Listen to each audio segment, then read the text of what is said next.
Imagine the unthinkable happens. A sudden, blinding flash on the horizon, brighter than the sun. It's the moment we all hope never comes. But what if it does? A nuclear detonation has occurred. Panic is your enemy. Knowledge is your shield. Surviving the next few hours, days, and weeks depends entirely on the choices you make right now. First, let's talk about the immediate blast. If you see that flash, do not look at it.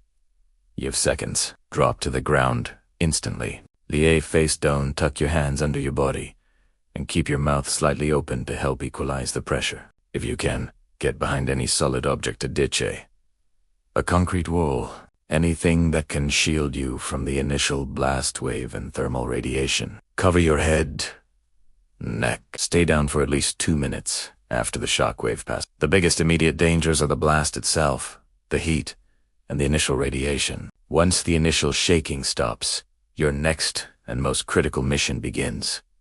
Finding shelter from the fallout. Fallout is the radioactive dust and ash kicked up into the atmosphere that will start raining down within minutes to hours. This is the silent killer. You have about 10 to 20 minutes to get to the best possible shelter before the deadliest fallout arrives. So, what makes a good fallout shelter? The key is density and distance. You want to put as much heavy, dense material between you and the radioactive particles as possible. The best options are underground structures. Think basements, subways, or underground parking garages. These are your top choices. If you can't get underground, the next best thing is the center of a large, multi-story building. Go to the middle floors, away from the roof and the outer walls. Avoid the top floors because the roof offers little protection, and avoid the ground floor because fallout will accumulate on the ground outside. Brick, concrete, and earth are excellent at blocking radiation. Wood and glass are terrible, so a house with a basement is far better than a wooden cabin. If you're in a car, it offers very little protection. Your car is not a safe place. Abandon it and find a sturdy building immediately. Once you are in your shelter, you need to stay put. This is not a suggestion. It's a survival imperative. The first 48 hours after a nuclear event are the most dangerous period due to the high intensity of the fallout radiation. You should plan to stay in your shelter for a minimum of 72 hours, but longer is much, much better. Radiation intensity decays over time, a process called radioactive decay. After 2 weeks, the danger from fallout will have decreased significantly, though it won't be gone completely. So you're in your shelter. Now what?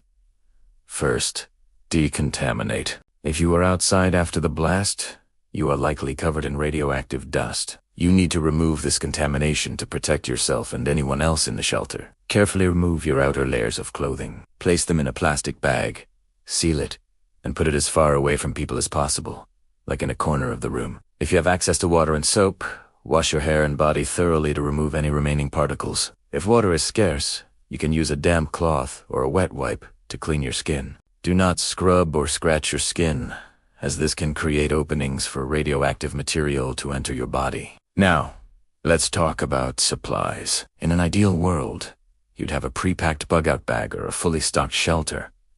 But let's be realistic. Most of us don't.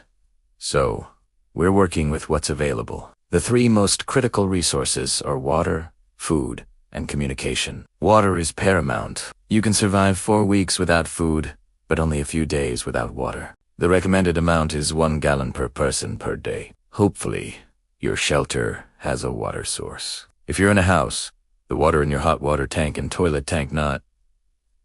The bowl is safe to drink. Bottled water, juice, and other sealed beverages are your best bet. Do not drink from open sources like rivers or lakes until authorities declare them safe. Rainwater collected directly from the sky might be okay after the initial fallout is settled, but anything that has run off a roof or the ground will be contaminated. To be safe, any questionable water should be filtered and purified if you have the means. For food, you'll need non-perishable items that don't require cooking or refrigeration. Canned goods, energy bars, dried fruit, and peanut butter are all great options.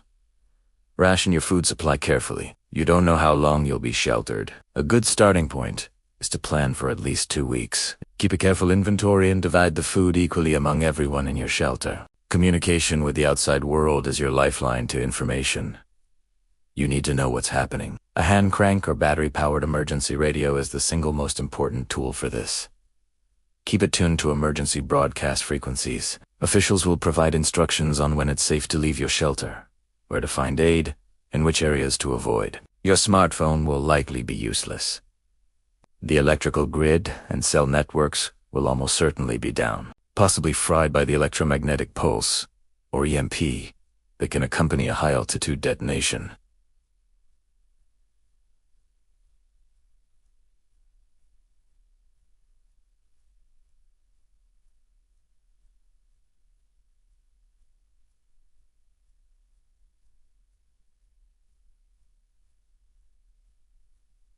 Don't rely on it. While you're waiting in your shelter, there are other things to consider. First aid is crucial. Burns, cuts, and other injuries are likely.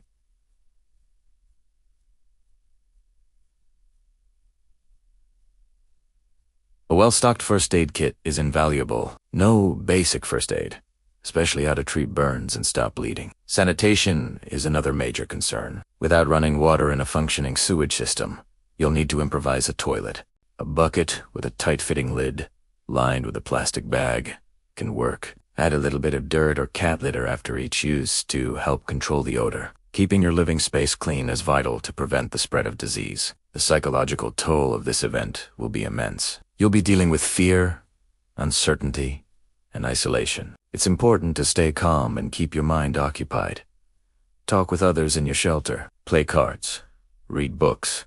Or assign tasks to create a sense of normalcy and purpose. If you have children with you, try to create a routine and reassure them as much as possible. A positive mental attitude is a survival tool. Remember, if you're struggling, it's a sign of strength to reach out and talk about it with those around you. We're all human. So, when is it safe to leave? This is the million-dollar question, and the only reliable answer will come from your emergency radio. Authorities will monitor radiation levels and tell you when the danger is passed to an acceptable level. When you do emerge, the world will be a different place. Be prepared for that. You'll still need to be cautious. Avoid hotspots of high radiation, which will likely be announced on the radio. Let's recap the most important steps. At the first sign of a flash, drop, cover, and stay down. Then, you have 10 to 20 minutes to get to the best possible fallout shelter underground, or in the center of a large building.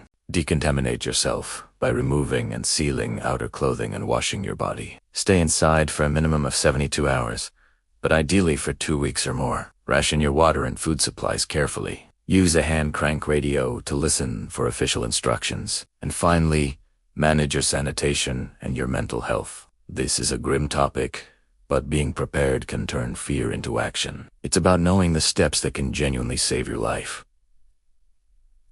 This isn't about paranoia. It's about empowerment through knowledge. Create a basic emergency kit. Have a family plan and talk about it. Knowing what to do in those first critical hours can make all the difference. Thank you for watching. We hope you never have to use this information. But now you're better prepared if the worst should happen. Stay safe, stay informed, and please consider subscribing for more content on how to be ready for anything. See you next time.